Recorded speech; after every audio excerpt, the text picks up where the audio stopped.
Essa daqui era a Yazan Edilova, ela tinha 19 anos, vivia lá no Cazaquistão e era estudante de design de moda. Além de estudar, ela tinha sua própria marca de roupas e uma loja online, e assim como qualquer outro jovem, ela vivia nas redes sociais. Então, quando a Yazan ela passou a não responder às mensagens dos seus familiares, eles obviamente ficaram muito alarmados, porque aquilo não era nada comum.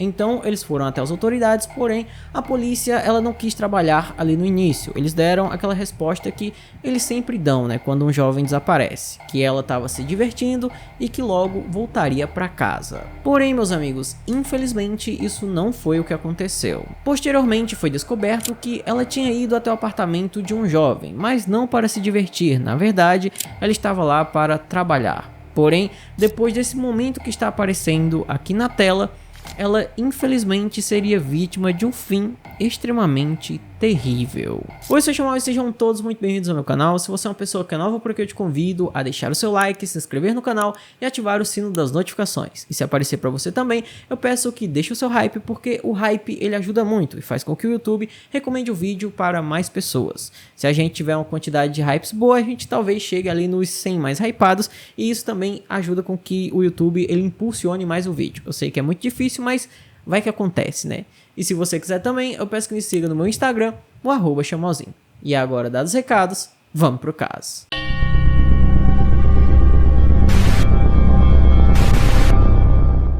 A Yazan Edilova nasceu e cresceu em Taldykorgan, que fica no Cazaquistão. A sua família era bem normal e desde criança ela nutria uma enorme paixão pela costura. Inicialmente, ela fazia vestidos para suas bonecas e também algumas lembrancinhas para os seus familiares, mas com o passar dos anos, ela percebeu que era isso que queria fazer da sua vida. Ao contrário de todos os seus colegas que não sabiam o que queriam fazer do futuro, até porque é muito normal para uma criança, eu particularmente, eu já quis ser bombeiro, já quis ser policial, e hoje em dia eu faço vídeo para internet, né? Então assim, as crianças geralmente não sabem o que querem do futuro, mas a Yazan, ela sabia desde cedo, ela queria trabalhar com moda, ela queria trabalhar com costura. Então por causa disso, ela se matriculou na Academia de Design de Moda de Almaty, e ela se mudou para lá para estudar. Ela era uma aluna exemplar, tirava boas notas, estava sempre presente, era muito participativa e só faltava quando alguma coisa assim extraordinária acontecia. Além de estudar, a Yazan fazia roupas sob medida e as vendia através de sua própria loja online, desenvolvendo a marca Aelan. Ela também trabalhava como manicure meio período em um salão de beleza local, porém ela só ia algumas vezes na semana. Sua loja online estava indo muito bem e o número de pedidos aumentava rapidamente. A Yazan era apaixonada pelo que ela fazia e ela queria entrar no mercado de roupas da Turquia, e por causa disso ela começou a estudar turco. Ela começou a aprender o idioma para se infiltrar melhor ali no mercado. Vendo o quanto a Yazan se dedicava a tudo que fazia, ela certamente iria alcançar todos os seus objetivos. Ela iria conseguir chegar onde ela queria, mas infelizmente o seu destino ele foi interrompido de uma forma muito cruel e trágica. O dia 19 de março de 2021 começou como qualquer outro para Yazan. De manhã ela foi estudar e depois que a aula terminou, ela foi para o salão de manicure, onde ficou até por volta das 21 horas. Depois disso, ela saiu direto para o seu dormitório, que fechava às 23 horas. Ela nunca dormia fora e ela nunca se atrasava, mas naquela noite ela não apareceu por lá. Então a diretora do dormitório ficou muito alarmada com aquela situação e ela, junto com as amigas da Yazan, foram as primeiras pessoas a relatar o desaparecimento dela à polícia. Porém, a polícia não quis trabalhar. O policial que atendeu ali o chamado, ele disse que muito provavelmente ela estava se divertindo e logo ela voltaria. Mas o mais estranho nessa situação é que fazia pouco tempo que a Yazan tinha começado a namorar e o cara com quem ela estava namorando não fazia nem ideia de onde ela poderia estar. Por causa disso, no dia seguinte, 20 de março, uma irmã da Yazan que morava lá em Almaty foi até uma delegacia de polícia por volta do meio-dia para tentar relatar o desaparecimento da irmã dela. Só que ela falou que quando chegou no local, os policiais não queriam atendê-la. Eles ficaram dizendo que não tinha ninguém por lá e todo mundo estava ocupado, para ela voltar outra hora. Na verdade, um dos policiais disse o seguinte: não tem ninguém aqui agora. Todo mundo está em alerta, em manifestações. Espere até ela voltar. Ela provavelmente está dormindo com algum cara agora. Sem ter conseguido nada, a irmã da Yazan foi embora, só que a essa altura toda a família da Yazan já tinha ido para Almaty, porque realmente aquilo não era nada comum, não era do feitio dela desaparecer assim de uma hora para outra, então todo mundo estava muito preocupado com ela. Eles foram até as autoridades, tentaram fazer com que a polícia investigasse, mas como eu já disse, a polícia não queria investigar, eles não queriam trabalhar de jeito nenhum. Então, por isso, a família da Yazan recorreu a voluntários e começaram a procurar por ela por conta própria. Juntos, a família da Yazan e os voluntários começaram a espalhar panfletos, fazer buscas e tudo mais, né? Tudo que eles podiam fazer para tentar encontrar a jovem. E a polícia, ela só se envolveu na busca no dia 21 de março, 48 horas depois que a Yazan tinha desaparecido. Quando os policiais finalmente começaram a ajudar na investigação, eles montaram uma força-tarefa, mas foram os voluntários que encontraram uma pista que de fato ajudou a solucionar esse caso. Eles encontraram um taxista que disse que no dia 19 de março ele levou a jovem que estava desaparecida até o bairro de Nurkent. Essa informação foi imediatamente passada para as autoridades e não demorou muito para que eles encontrassem uma filmagem que mostrava a Yazan junto com o jovem entrando em um prédio no bairro de Nurkent no dia 19 de março de 2021. E também foi muito rápido para que a polícia descobrisse o nome e o endereço desse jovem. No dia 21 de março, às 22 horas, a polícia chegou até o apartamento e o Rakhmanberdi Torebikov, de 28 anos, que morava no local, se recusava a abrir a porta. Então, os policiais tiveram que arrombar. E quando eles finalmente entraram no apartamento, o Rakhmanberdi havia se escondido e quando ele foi encontrado, ele tinha tentado tirar a própria vida. A polícia prestou os primeiros socorros e felizmente ou infelizmente, aí depende do seu ponto de vista, ele foi levado até um hospital, passou por uma cirurgia de emergência e sobreviveu. Vários dias depois dele ter sido encontrado ali naquela situação, ele foi enviado para um centro de detenção provisória. E enquanto ele esteve hospitalizado, a polícia fez uma perícia ali no apartamento. E de fato, a cena era muito horrível. Tinham vestígios de crime por toda a parte, indicando que o que aconteceu ali, de fato, foi muito brutal. Porém, nem todos os restos mortais estavam ali no apartamento. O Rakhmanberdi removeu a cabeça, os dentes e as unhas da vítima e espalhou tudo isso por lixeiras ao redor da cidade, no intuito de dificultar a identificação. Por causa disso, os familiares da Yazan eles não aceitavam que aquele corpo era dela, então eles pediram um teste de DNA. E quando o resultado saiu, confirmou que de fato aqueles restos mortais pertenciam a Yazan.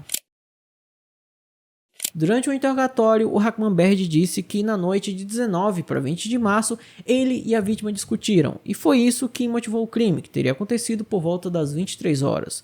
De acordo com o depoimento dele, ele temia ser encontrado e preso, e por isso decidiu se desfazer das evidências. Naquela mesma noite, ele já começou a tirar algumas partes do apartamento e espalhar pela cidade e arredores. Quando os investigadores perguntaram se tinha algum tipo de ligação entre ele e a mulher que foi sua vítima, ele disse que não, mas isso ainda estava sendo verificado. Mas é óbvio que, com toda a crueldade daquele crime, os familiares da Yazan começaram a se questionar se ela realmente havia sido a primeira vítima dele. Então, a polícia começou a investigar melhor o Rakhmanberdi. Eles descobriram que ele já tinha estudado farmacêutica, mas ele não se formou porque suas notas eram muito ruins e ele também conversava com várias mulheres na internet. Porém, todas essas mulheres com quem ele conversava estavam vivas e bem. Aparentemente, a Yazan de fato havia sido a única vítima dele. E aí, durante a investigação, foi descoberto que a Yazan e o Rakhmanberdi se comunicavam através do Badoo, que era um site de relacionamentos.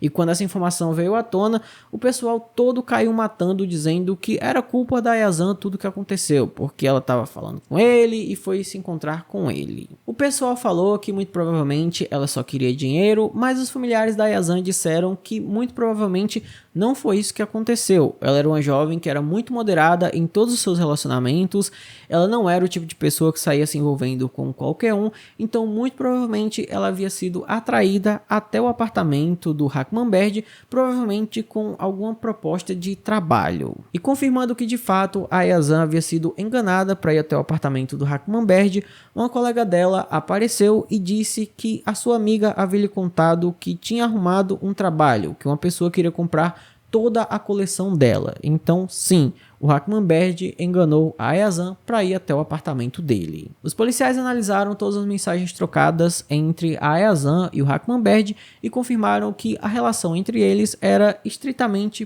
profissional. Ela não queria nada além disso com ele. Então, aqueles rumores dela ser uma devassa que só queria dinheiro e tudo mais, não passavam disso. Eram só rumores. E assim, gente, eu sei que é estranho ela tá num site de relacionamentos procurando clientes, mas é aquela velha história, né? Quem não é visto, não é lembrado. E provavelmente essa devia ser uma estratégia de negócios dela. Entrava nesses sites e aí quando os homens mandavam mensagens, ela oferecia os seus serviços de roupas, né? Não outro tipo de serviço aí. E aí, durante todo o período que os exames forenses estavam sendo realizados, a Ayazan não pôde ser enterrada. A família dela só recebeu o corpo para enterrar no dia 16 de abril de 2021, mais ou menos um mês depois que ela teve sua vida ceifada. E ela teve que ser enterrada em um caixão lacrado, porque ela estava naquela situação que vocês já devem imaginar, né? Não era uma coisa muito bonita de ver. Até o final de 2021, o Hackmanberg permaneceu em prisão preventiva e cerca de 30 perícias diferentes foram realizadas nesse caso, segundo o advogado da vítima. E somente em outubro de 2021, o caso foi encaminhado ao Tribunal Penal Interdistrital Especializado de Almaty. E foi somente no dia 31 de dezembro de 2021 que o julgamento finalmente aconteceu e o Hackmanberg foi acusado de 2 crimes: estupro e homicídio. De acordo com a investigação oficial, no dia 16 de março de 2021, o Hackmanberg entrou em contato com a Ayazan dizendo que queria comprar algumas roupas da marca dela. E no dia 19 de março, ele foi até o dormitório dela, onde eles se encontraram, e ele disse que eles deveriam ir até o apartamento dele para negociarem melhor ali as compras das roupas, né?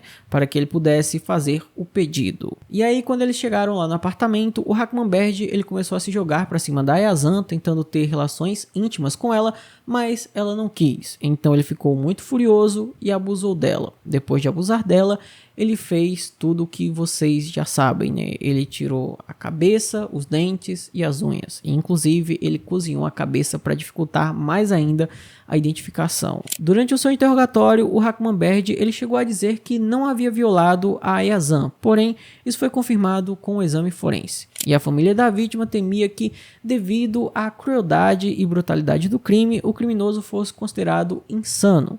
Porém, um teste psicológico foi feito e foi confirmado que ele estava em plena posse de suas faculdades mentais. Ele não era insano, ele só era muito ruim.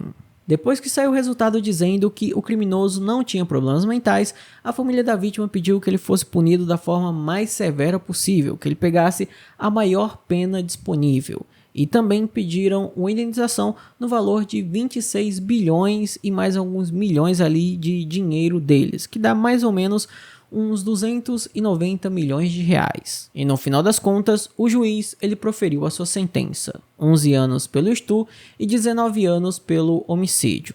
Porém, as penas não podiam passar de 25 anos, então por mais que juntas dessem 30 anos, ele só iria cumprir 25 anos da sentença. E o juiz também concedeu parcialmente aquele pedido da família de indenização. Em vez de todo aquele dinheiro que eles pediram, ele disse que o réu teria que pagar cerca de 20 milhões de dinheiro deles lá, né? Que eu acho que é teng, se eu não me engano. E isso dá aproximadamente 230 mil reais. E o julgamento ele aconteceu a portas fechadas porque o réu ele não quis ser julgado por um júri. E no fim, por mais que o criminoso tenha sido preso e condenado, a família da vítima ainda estava com um gosto muito ruim na boca, porque no início da investigação eles foram totalmente ignorados pela polícia. Um familiar da Ayazan disse o seguinte: devido à negligência policial, perdemos um dia, durante o qual o criminoso agiu com calma e se desfez metodicamente das provas. A Ayazan, ela poderia ter sido salva se a polícia tivesse agido rapidamente? Provavelmente não, mas a família pelo menos teria uma oportunidade de se despedir dela de uma forma mais digna, porque eles não puderam dar um último adeus para ela, porque ela estava ali num caixão lacrado por causa de tudo o que o criminoso fez. Então talvez se a polícia tivesse investigado mais rápido, o criminoso ele não teria tido tempo para fazer tudo aquilo e eles poderiam pelo menos se despedir de uma forma melhor dela. Só que enquanto a família reclama da lentidão das autoridades, que eles não queriam investigar o caso, a polícia diz que isso não é verdade, que desde o início eles estavam muito dispostos a ajudar. Só que as provas mostram que eles não estavam nada a fim de trabalhar. Então, esse foi o vídeo de hoje. Eu espero imensamente que vocês tenham gostado da maneira como eu narrei a história. Se você gostou, peço que deixe o seu gostei, se inscreva no canal, ative o sino das notificações, me siga no meu Instagram, o @chamalzinho, e não esqueça de comentar o que você achou desse caso. Qual é a sua opinião sobre tudo o que aconteceu? Deixa lá aí nos comentários, porque a sua opinião ela é muito importante. E se quiser ajudar o canal financeiramente, temos várias opções, mas a principal nesse momento é o Pix, que é esse aqui que está aparecendo na tela, o chamalpix@gmail.com, porque todo o dinheiro que for doado nesse Pix, eu irei usar para fazer a troca do meu computador e assim manter a frequência dos vídeos aqui do canal. Então, se quiser e puder ajudar, o Pix é esse aqui que está na tela. Agora, nesse momento, vai estar aparecendo o nome de todos os membros aqui do canal, então muito obrigado a todos vocês que são membros desse canal, vocês ajudam demais, e também vai estar aparecendo na tela um videozinho que você pode clicar e continuar assistindo os vídeos aqui do canal. E se você quiser ver todos os vídeos que eu postei esse ano, vai estar uma playlist aí na descrição e no comentário fixado. Então por hoje é só, eu te espero em um próximo vídeo. Tchau!